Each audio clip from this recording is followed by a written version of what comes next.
Breaking news, the Red Sox have made a sneaky good trade, acquiring Steven Matz, a relief pitcher from the St. Louis Cardinals. We break down the trade, tell you who is going to St. Louis in the return, and why this was a good move for Craig Breslow and the Sox.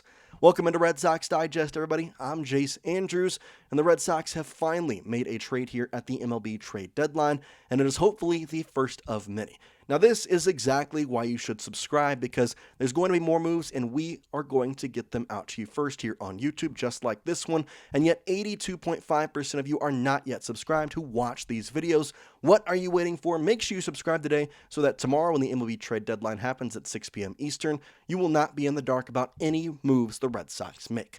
Let's go right into this trade, as Jeff Passan has the report saying the Boston Red Sox are finalizing a trade to acquire left-handed reliever Steven Matz from the St. Louis Cardinals. Sources tell ESPN this deal has been agreed upon. It is pending now medical review. Who is going back to St. Louis is the biggest question, of course, and we got that pretty soon after when Passan tweeted out this, saying the St. Louis Cardinals are receiving first baseman, first and third base, he could play both, Blaze Jordan from the Boston Red Sox in the deal for Steven Matz. So, initial thoughts on this deal. I think it's a pretty fair one. Blaze Jordan, a 17th ranked prospect in the Red Sox organization, a guy who was just recently promoted to AAA. It's a good move to get a reliever. You're not giving up any sort of pitching prospects because those guys could be relievers in the bullpen later on this season if they, make that jump. And the way that we're seeing it, talking about Peyton Tolley in that aspect. But Steven Matz is a very good relief option. A 3.44 ERA, a whip of 1.182. His strikeouts to hits allowed are pretty even, 47 strikeouts, 56 hits. He did start in 2 games, but he has been mostly a relief option. In fact, 32 games, 2 of those being starts, the rest of those relief appearances. And the big thing that I like about him, he doesn't allow the long ball, and he doesn't walk batters. Only 4 home runs allowed, and he has only walked 9 batters this entire season.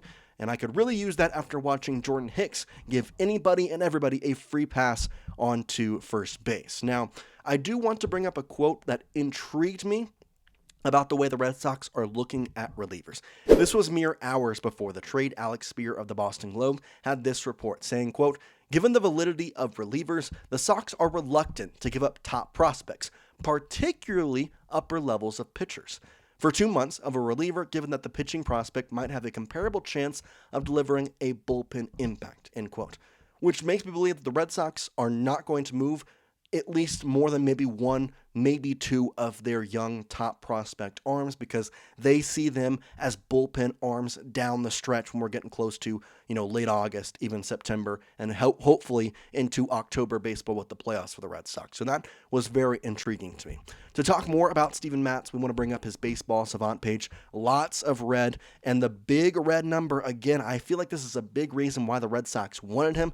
He has a really high red mark on that base on balls percentage. It is a very, very good. His barrel rate is also very, very low. His ground ball rate is very high. He has an expected ERA way better than what his ERA actually is, and he is a great value for the Boston Red Sox. Like his pitch mix, you get a sinker in there, you get a curve, a change, a slider.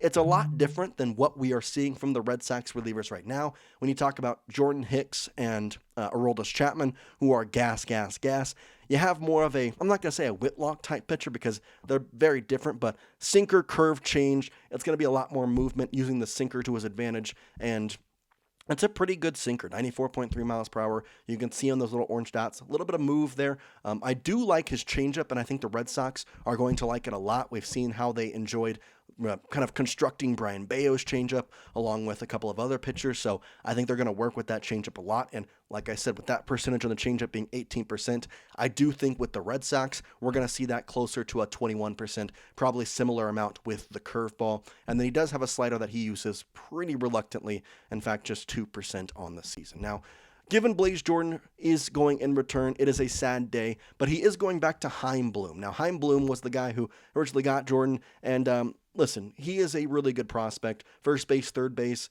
but I don't think the Red Sox were going to use him in the near future specifically because he had been pounding the ball in Double-A last season, and they never felt the need to bring him up till Triple-A until this year. They brought him up, I believe, about a month or two ago. He's been smashing the ball. He's got an above 300 average on the season in 321 ABs, 59 runs, 12 homers on the year, 62 RBI, split again across Double-A and Triple-A, with a very good OPS both in his minor league career and in 2025. He is a very good prospect, but is he the upper echelon of Red Sox prospects?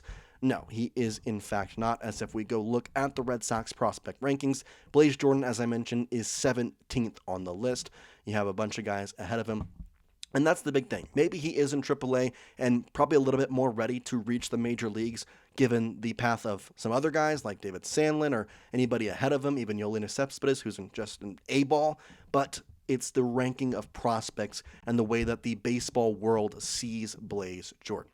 Now, talking more about Steven Matz here, he is having a really good season. He actually was linked to the Toronto Blue Jays for a bit, a team that he played with back in 2021. But if you look at his stats in this season compared to season averages and career averages, he's having a career best in K to ball ratio, 5.2 Ks for every walk. And like I said, he doesn't give up the long ball, doesn't walk guys. 9 walks when his season average is 26.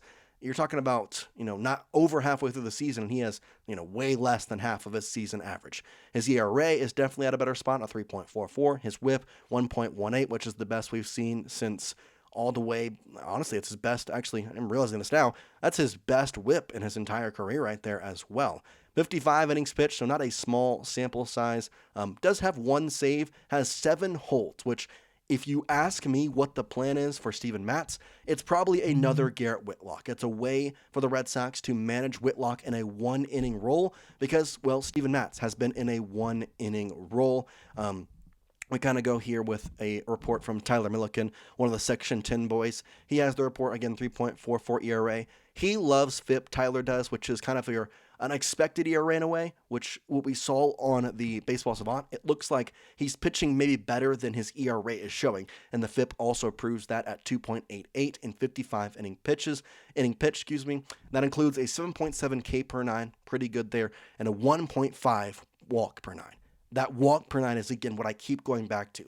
82 percentile in expected ERA, 98th percentile in walk percentage, and 88th percentile in barrel percentage.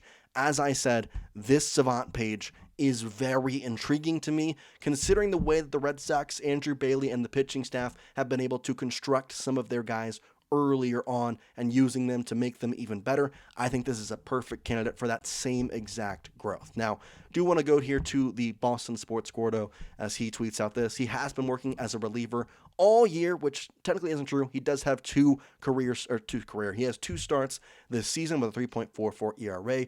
But the thing that I like about this tweet is the money. The Red Sox will owe him a prorated version of his $12.5 million salary. And yes, he is a rental for the Boston Red Sox in this season. So that's a big thing for the Red Sox is he most likely, he's going to be a free agent whether the Red Sox re-sign him or not. I would kind of be intrigued to see that, given he is a little bit on the older side. If we, look at his age there at 34, pitched a lot in the MLB though. He has a starter back in his young career with the New York Mets, but again, the ERA is at a very good spot considering his past 5-6 years. His innings pitched at a very good level at the relieving spot, has a save, has a bunch of holds. He has 3 blown saves, which is something to note, but we already have Aroldis Chapman and, according to the Red Sox, Jordan Hicks, who you've already heard my opinions on him more about this in this channel and on this video than I need to say, but I do not believe he is a closer at all for the Boston Red Sox. I don't even know if he is a setup man for the Boston Red Sox, but they like what he has. And if Aroldis does leave in free agency next season, which is the most likely outcome given he's 37 years old and going to require a big contract next season given the season he's had, Jordan Hicks may be your closer next season given the year of control. Either way, back to Steven Matz. I like the signing. Baseball Savant page gives me a ton of things to look forward to. The walk percentage is just a huge thing for me, given the reason I feel we lost. I know it was a hit by a pitch, but I'm going to lump that in with walks.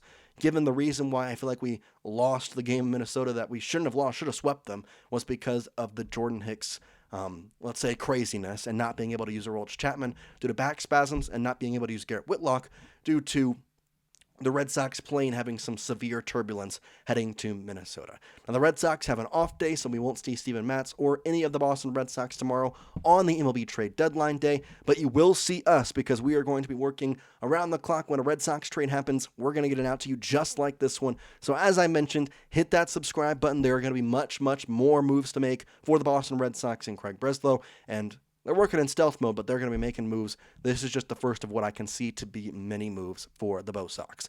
Again, we'll see you next time here on Red Sox Digest. More trades to come. Peace out, guys.